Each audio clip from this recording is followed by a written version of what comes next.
I want to update you on our breaking news this morning. The struggle veteran Andrew Mlangeni passed away at the age of 95. The Rivonia trialist was admitted to one military hospital in Pretoria last night following an abdominal complaint. Mlangeni was the last surviving Rivonia trialist who spent more than 20 years on Robben Island after his conviction at the treason trial in 1964. As I said, we have reporters covering various aspects of this story. It's a big story in South Africa, no doubt around Africa and around the world. He was a giant with regards to the struggle of freedom in South Africa. I want to bring in Abongile Dumako now. He is outside the late Stalwart's home in Dube, Soweto. Abongile, very good morning to you. What are you witnessing there? Good morning, Blaine. Certainly a somber moment currently at the Mlangeni house here in Dube, Soweto.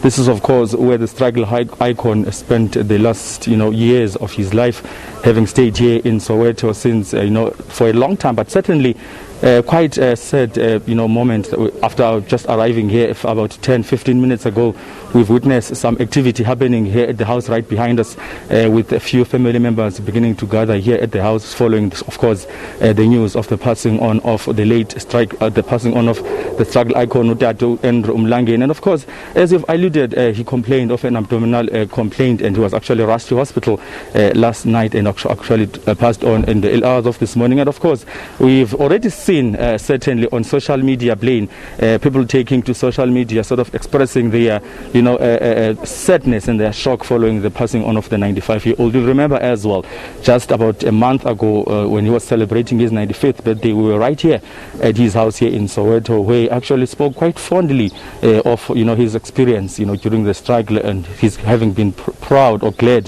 that he had an opportunity to partake in the struggle for liberation in South Africa, because he could see the fruits of what he had been fighting for, saying, of course, he's grateful to God for having given him the 95 years of existence on planet Earth. So at the moment, we're just seeing a few family members arriving here, sort of, to come and, pay their respect to this fallen hero. Talking about his birthday when he turned 95, that was just last month, can you believe it? And among the dignitaries that were present, there was obviously President Cyril Ramaphosa, President Thabo Mbeki, former President Thabo Mbeki, former President Kgalema Motlanthe, as well as Prince Mangosuthu Buthelezi. We are learning, Abongile, as the show progresses, about Andrew Mlangeni, the person, what he meant for the country at large. But what did he mean for the people where you are, the people of Soweto?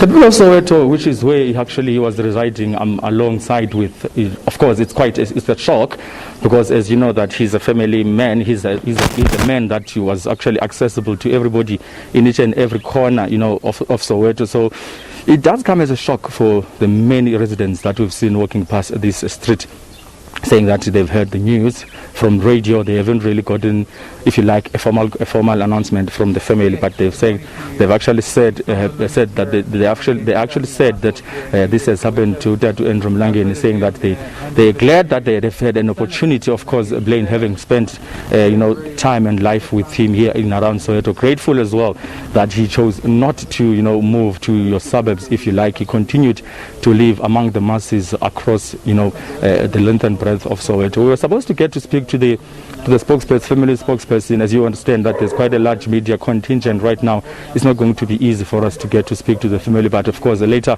during our crossings we are hoping to speak to one of the family members to actually tell us about this man exactly in the house, in these last, if you like, years of his life that he spent in this very house behind us here.